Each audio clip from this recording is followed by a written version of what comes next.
Un programa de Miguel Ángel Tisera. Vestigios de conocimientos ancestrales. Según los estudios arqueológicos realizados por Irving y Cruikshank, la época prehispánica de Venezuela se puede dividir en 3 períodos.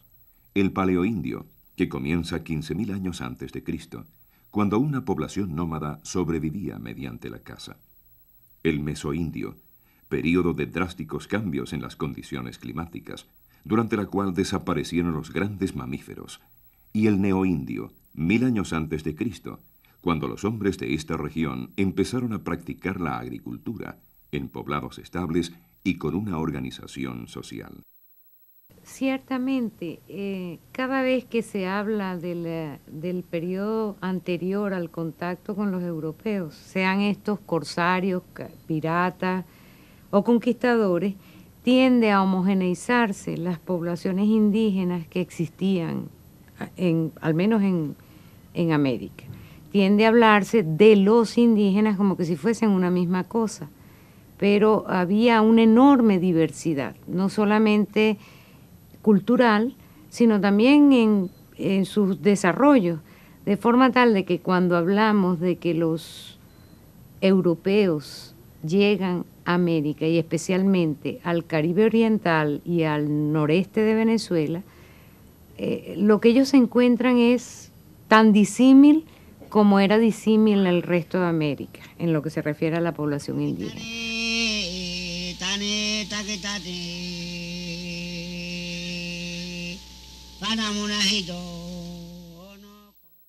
La importancia del Bajo Orinoco en particular para entender el poblamiento antillano es crucial. Para muchos arqueólogos caribeños, el Orinoco es visto como la madre patria del Caribe, porque de allí fue que salieron los pobladores agroalfareros de las Antillas hace ya varios miles de años, e incluso mucho más atrás, hacia el año 3000 a.C., ya los pobladores de Paria habían logrado navegar hacia las grandes Antillas y habían establecido aldeas, asentamientos que ya prefiguraban lo que iba a ser posteriormente esa macrorregión cultural caribeña de la cual Venezuela es parte.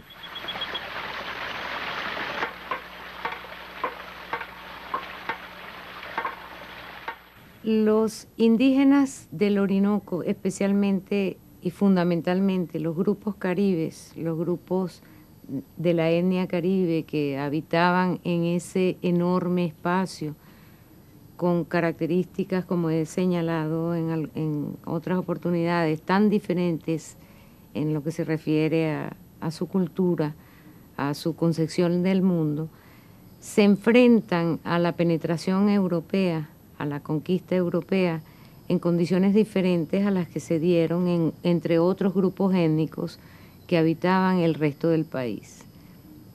La etnia caribe estaba estructurada con base a un pasado profundo en el tiempo y ocupaban una región que iba desde las mismas bocas del Orinoco, desde la zona del Bajo Orinoco, hasta prácticamente la península de la Florida.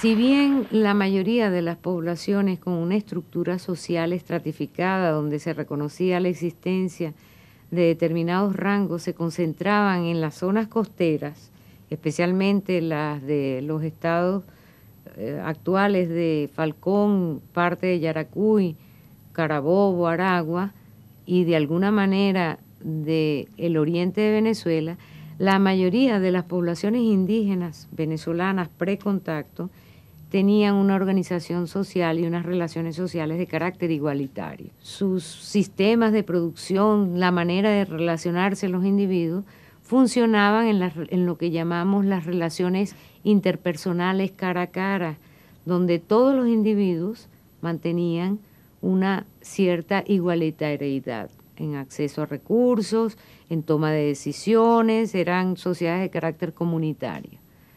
Sin embargo, en momentos de crisis, estas crisis podían ser enfrentamientos con otros grupos o situaciones coyunturales importantes, se le otorgaba de manera consensual a un individuo o a un conjunto de individuos la categoría de jefe. Una de las regiones de Venezuela con una de las más intensas dinámicas sociales es la que corresponde con la cuenca del Orinoco y muy especialmente con la que corresponde con el Bajo Orinoco. El Bajo Orinoco fue ocupado desde prácticamente periodos muy tempranos por grupos con una producción cazadora-recolectora, yo diría de aproximadamente 10.000 años antes del presente, y estas ocupaciones precoloniales persisten hasta el momento mismo del contacto.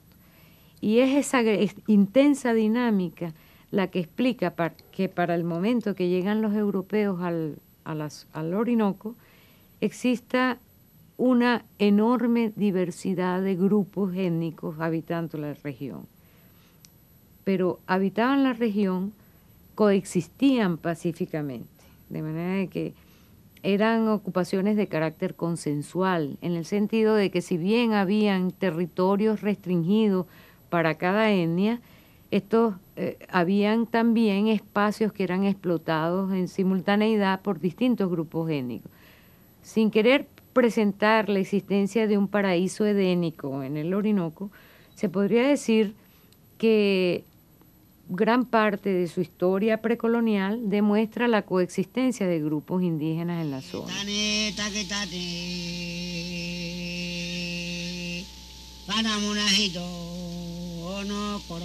Es muy difícil concebir la historia del oriente de Venezuela y particularmente la historia de Guayana sin referirnos a los caribes.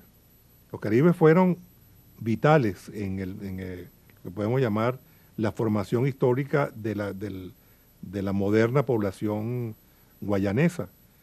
Y es quizás por eso que prácticamente la totalidad o casi la totalidad de los textos escritos por autores hispanistas o hispanos soslayan la importancia de los caribes, porque evidentemente no quieren referirse a los indígenas, aparte de todo por una razón: los indígenas no entraban dentro de la visión cosmogónica de los europeos. Los indígenas eran como especie, eran parte de la naturaleza, como eran los venados, las tortugas, los tigres, etcétera.